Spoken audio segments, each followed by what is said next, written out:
So's my Father. so's my daughter. Cool. Hey, Hey, everybody. Hi, everybody. Hey, fam. good to see everyone. Oh my God. Aw. Hi, parents, father-in-law, best friends, aunts, and other guys. This is Hey, dude. wow. I didn't know Hello, you guys were gonna be Wirene. here. Nice to see you. Nice to see you, everybody. Hey, Craig. Hey, Andy. Hey, Court. Hey, Lair. Hey, Bear. Hey, is that him on there? Drive safe over there. Jeez. Is that live? In a Yeah. minute. Yeah. Hey, happy Father's Day. Thanks. You too, Bear. Happy Father's Day to everybody. You too. Thanks, buddy. We're on the road here. Where are you guys headed? California. We're in Eugene, passing through Oh, okay. West Coast. the freeway. Nice. Hey, Mom. Hey, Dad. Hey, Amanda. Hi. Happy Father's Day. Thank you. Yeah, happy you. Father's Day Thanks, sis.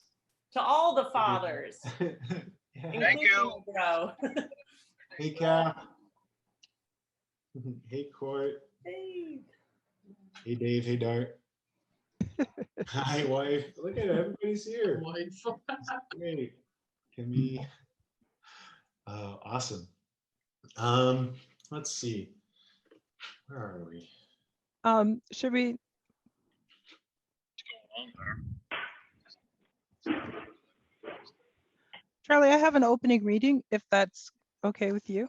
Sounds great. Yeah. Great. Should we? You want to mute everybody? Should we mute everybody? We should. Yeah. Okay. Yeah.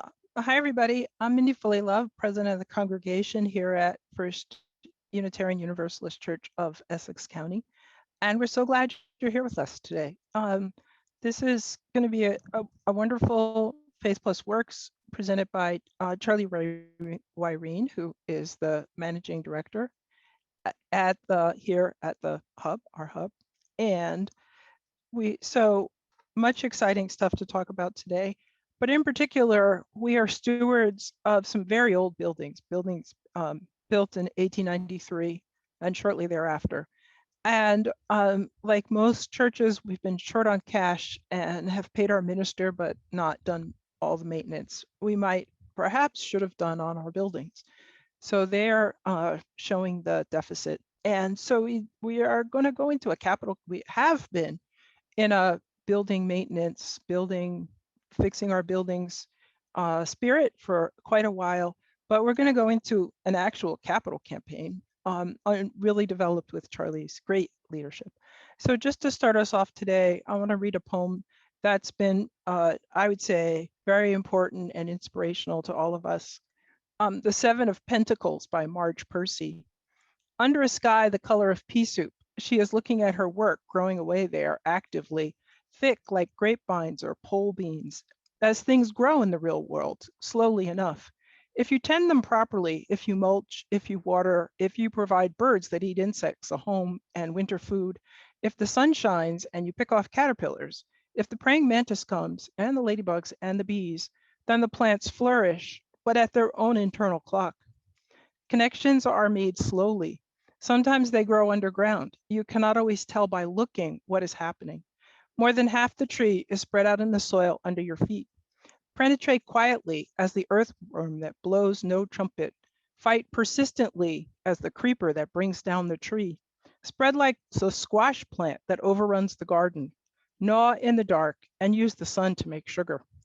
Weave real connections, create real nodes, build real houses. Live a life you can endure. Make love that is loving. Keep tangling and interweaving and taking more in, a thicket and bramble wilderness to the outside, but to us, interconnected with rabbit ones and burrows and layers. Live as if you liked yourself, and it may happen. Reach out, keep reaching out, keep bringing in. This is how we're going to live for a long time, not always.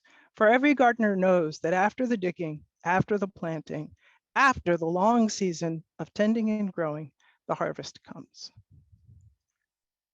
And I think If anything describes the wonderful work Charlie's done over the past 6 years, it's that poem. Thank you, Charlie, for a wonderful 6 years of work, your great leadership. And now I'm going to turn it over to Charlie for his Faith Plus Works.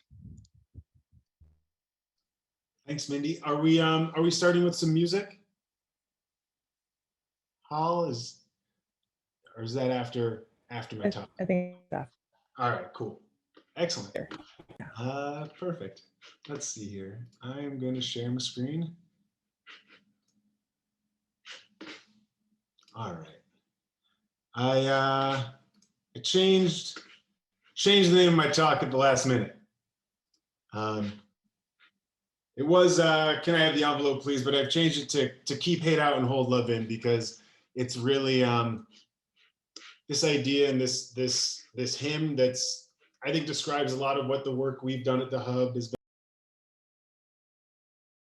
been about, and what's really helping us think about and move forward in this capital campaign. And so let's see.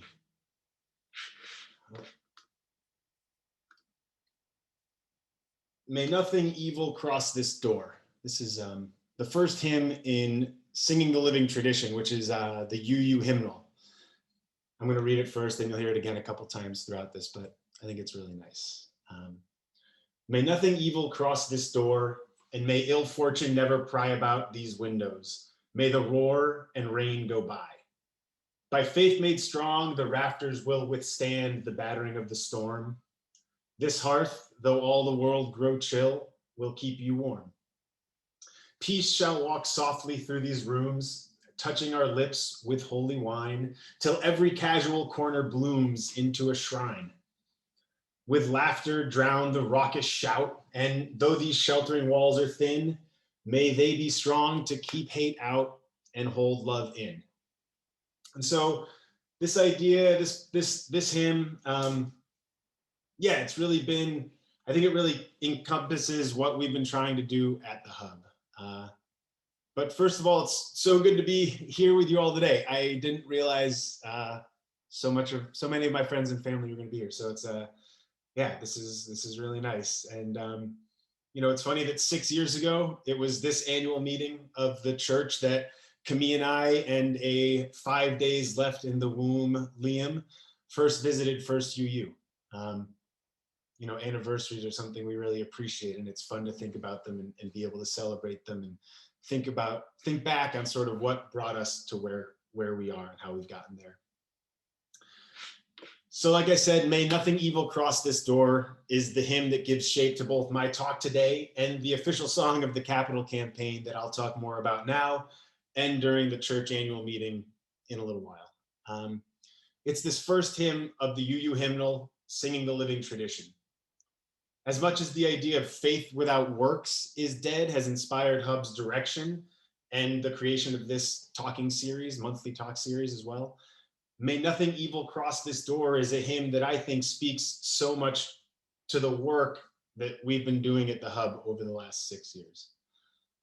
And the fact that the hymnal may be one of the few parts of the Unitarian Universalist faith tradition that almost every congregation uses as a resource, I think really resonates with the importance of what Hub has been doing and how we're bringing our UU principles to life in our community, and really what the UU tradition should be about. It's like living these principles that I find just to be how to be a good neighbor and be in community with people and create healthy, loving places, you know, where you want to raise your family and be a part of. And so that's what I'm really, I really love this poem, and I'm using it, or this hymn, and I'm using it as a bit of structure for what I'm going to talk about today.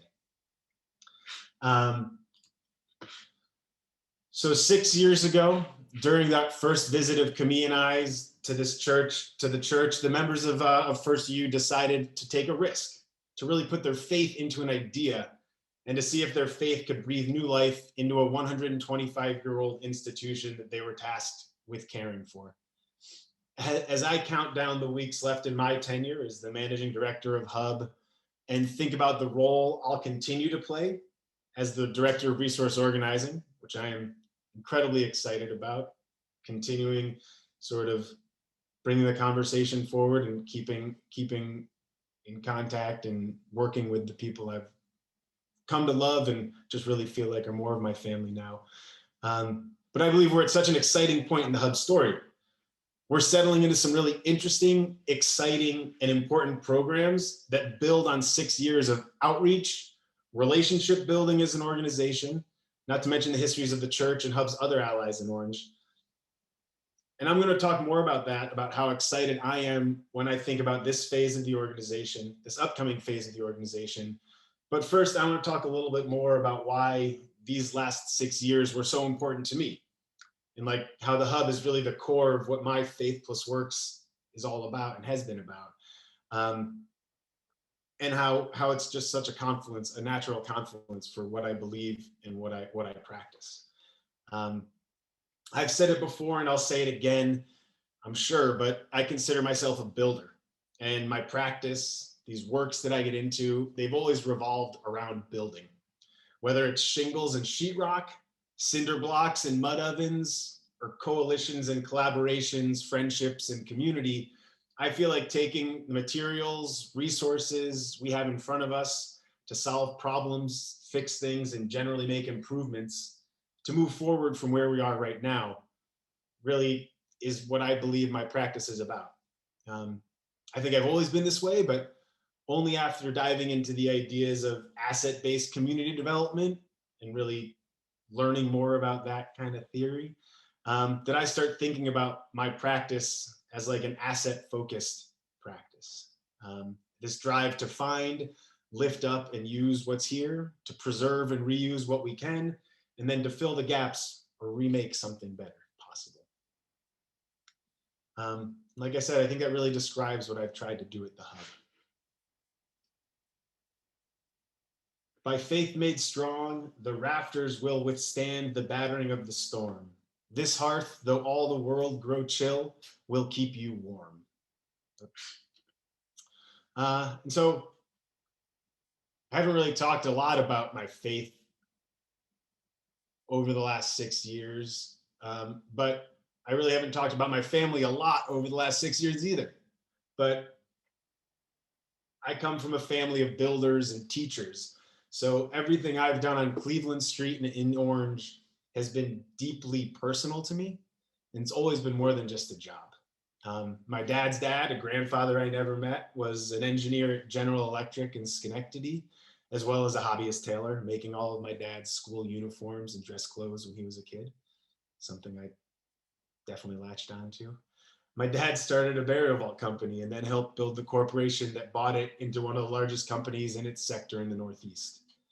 Grandma, my mom's mom, is a lifelong educator who's been teaching kids to read in under-resourced Chicago communities for decades in after-school programs. My mom, my sister, my aunt, and my cousin are all teachers as well. So like education, learning, and teaching are really in my blood. And they're a core part of the work that happens at HUUB, and something I'm so proud that we've been able to really weave into like the essence and the mission and the work that happens on Cleveland Street. Grandpa, my mom's dad, was a builder, a real estate developer. He came from very little and built a successful career. All along the way, though, Gramps never forgot his values and where he came from. Beginning with countless jobs he worked through high school and college, through his ROTC and Air Force experiences during and after college.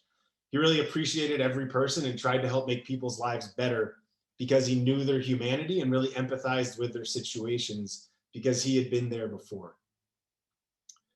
His work, I've been reading a bit more about sort of what he spoke about and what he thought.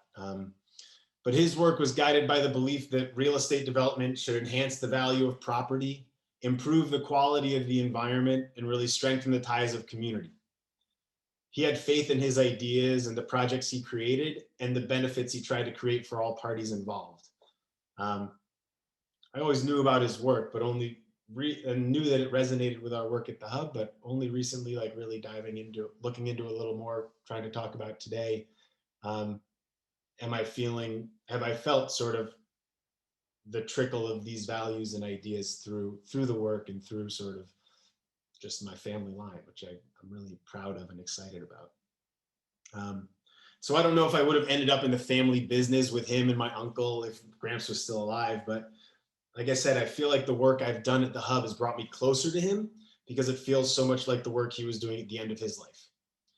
Jobs like Museum Tower above New York's Museum of Modern Art and Lake Point Tower in Chicago were big projects that helped him stake his place in the country's development landscape. But it's really one of the last projects he was working on before he died, a real passion project that he put so much into for the last 25 years of his life, or 15 years of his life, that really makes me feel a connection between what he was doing and the work at Hub. It makes me feel like I'm doing the work Gramps would have been really proud of. So quickly, that project, Home and Square, was the redevelopment of the 55-acre Sears Roebuck catalog building in North Lawndale on the west side of Chicago. The plan was to build 600 mixed income housing units, as well as the renovation of 1 million square feet of existing Sears buildings to bring in light industry retail and other institutional uses, as well as to create a beautiful multi-service community center. As the story goes, and as we have seen all over the country, Sears had left the campus and pulled 10,000 jobs out of the community when it moved to downtown Chicago in 1973. I was reading an article about a community meeting in 1993 and the residents' fears of the project being a Trojan horse to gentrify their neighborhood and displace people living there. Reading about the 500-person meeting sounds so much like what we're trying to do now with the Planning to Stay work in Orange. Build a chorus of community voices to make sure every group is represented at the development table from the beginning. And I think while those residents' concerns were legitimate, totally based on the histories of similar projects, like I do believe my grandfather really wanted to reinvest in and reinvigorate the neighborhood and bring in resources to create opportunities for people to have affordable homes in a community they could be proud of. The more I read about it, the more it resonates with our work on Planning to Stay and thinking about the hospital in Orange Memorial. Grandpa's values are mine, and reading over these interviews and talks he gave, I'm only realizing how much alignment there is between his faith and mine, between his work and mine, and how much I learned from him without knowing it. So yeah, my faith in this work has just been so strong, and yeah, feel like it's come through, and I hope so. Peace shall walk softly through these rooms, touching our lips with holy wine, till every casual corner blooms into a shrine. And so it's really this history and the values that I've learned from my family that shape my faith, which again, I think has really lived in the work I've done here at the Hub. And they're also the reason for my excitement about this next chapter of the Hub and a capital campaign to fully realize like the potential of our campus as a resource, as a hub in the heart of the Orange community, and really the Essex and New Jersey community as well, because we're really, our relationships go much farther afield than just in Orange. So the talk that seeded the idea of the Hub was The Church at the Heart of the Community by Om Prakash, the Reverend John Gilmore, where he presented this idea that the buildings and land the church owned were not the burden that they had seemed, but rather assets that could bring people together. He advised us to open our doors and welcome people in, and that we would become this hub in the wheel of community connections and activity across the city if we did that. So our faith in the idea of the Hub was started with this seed of hope that we had a role to continue playing in Orange, that a shrinking congregation didn't mean we had nothing left to bring. It's like, yeah, the seed of hope is really what brought us here to where we are today.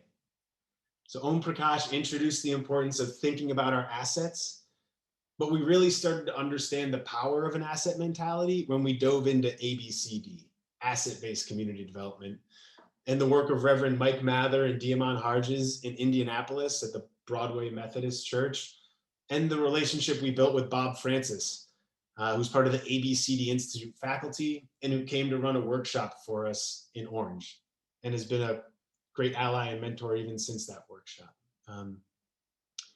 We've continued to build relationships in Orange to listen to people in our community and to look for resources that exist here. We've worked to connect them or support them and really build capacities that are rooted in the city. If Om Prakash gave us the seed that our campus is our biggest asset, then ABCD has been the water that's helped this seed and our faith in this seed to grow and flourish. And I think it's the last line of this hymn verse, till every casual corner blooms into a shrine, that is really helping to build momentum and turn another corner in HUUB's story right now. We've been focused on the building so much, which is undeniably important and continues to be, but the pandemic made us think about how we could safely gather together despite the situation we were in. And outdoor spaces were the safest, which in turn brought our attention from just the buildings and I guess really sealing our envelopes and thinking about the indoors to the rest of our outdoor spaces in the entire campus. Despite knowing the land and the buildings were our biggest assets, we had really overlooked how much possibility and value were rooted in our outdoor spaces. Since thinking about them and focusing on them and getting support from our allies, Stephen and Bea, who are here and are just such amazing, amazing friends and support for us right now. We've received grant funding to build community gardens and have met a bunch of new people who want to be involved in them and the other work happening on our campus. So now thinking about every corner of our property has renewed my faith in the core idea that we can be a hub at the heart of the community, despite even in the face of something like the pandemic, which prevented us from being together in person for so long, which is that's what we built things on, right? Bringing people together. And we found a way through that through things like Zoom, but also opening up and focusing on our outdoor spaces is such a new opportunity that I don't think we really saw, but it's beautiful seeing it happen. And so for me, considering our whole campus and how it can fit into the vision of a larger neighborhood is making this idea that was seeded with Om Prakash and watered with asset-based community development really bloom after we've cultivated it and nurtured it over 6 years.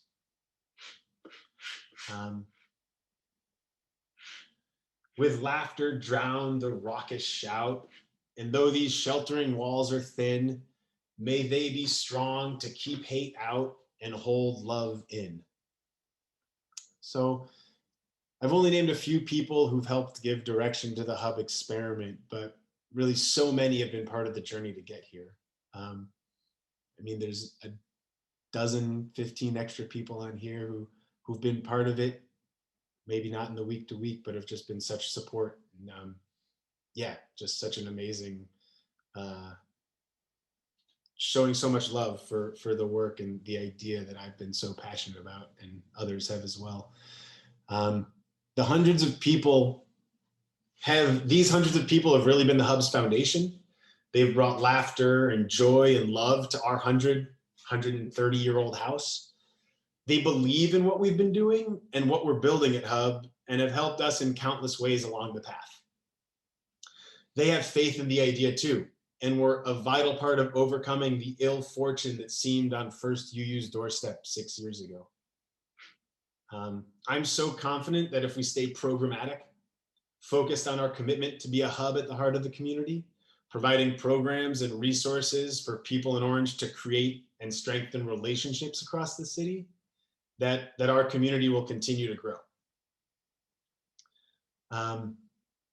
The vision we have for our next phase of HUUB's growth is a capital campaign focused on our envelopes.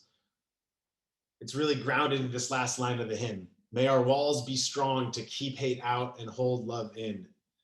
This means sealing the building's envelopes and what I think, as well as what I think of as the campus envelope. These outdoor spaces that coherently hold the buildings and the rest of it together. By keeping out the hate, the rain, the snow, the critters, the urban renewal, we can start responding to the other things we've heard and think about to improve our interiors and be as responsive to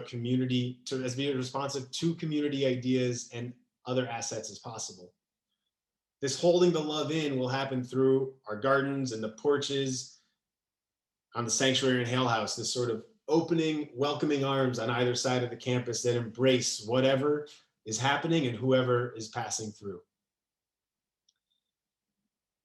Seeing how much we've done and how we've grown over the last 6 years, I think is a testament to the strength of our faith in the idea of being a community hub, bringing these UU values out into Orange.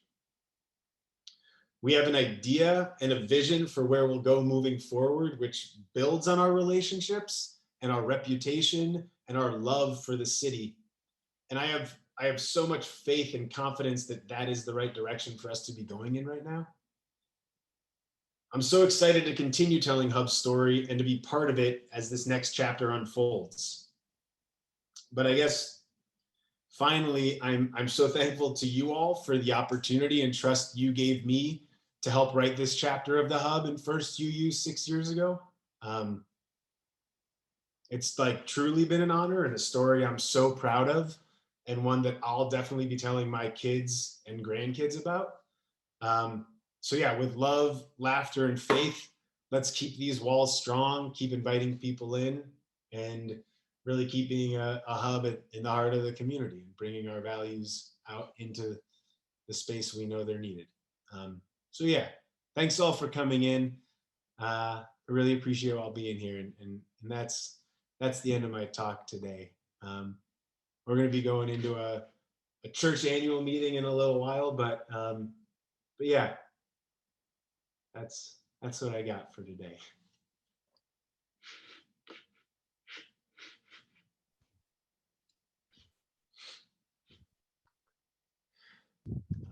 Yeah, y'all mean a lot to me, everybody on this. So thank you so much for being here. Yeah, It was great, Charlie. that was great. Yeah. People should feel free to unmute themselves and say what you got to say. Anybody want to say anything to Charlie right now? Good job, Charlie. Thanks, Amanda. I would like Chaz. to, We love you. Love you too. Love you, Chaz. Thanks, folks. I would, We love you too, Charlie. Hey, Aubrey, congrats on. That's so exciting right now. I'm so excited for you too. Love you. Love you too. Oh man. That was brilliant, Charlie. That was just amazing. And I'm sure there just wasn't a dry eye in the house. I'm trying to hold it together, but that was. You made me do it, Mindy. Doug, we got some music. Margot, what do you say, guys? Yeah, I've got the music. I'll put it on. Awesome, Molly. great. We had some music. Thanks, Margot. I'm just gonna mute everybody again, and then over to you, Holly.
Margaret, that is so good. Beautiful. Mm. Woo! Oh, Margaret, can you say a little bit about what that is? Well, I had imagined what I would really like is when the project, the envelope gets done. Hopefully, we can have performances in person then. And this is and we can have more instruments do this jam session. I was trying to recreate a kind of a discarga,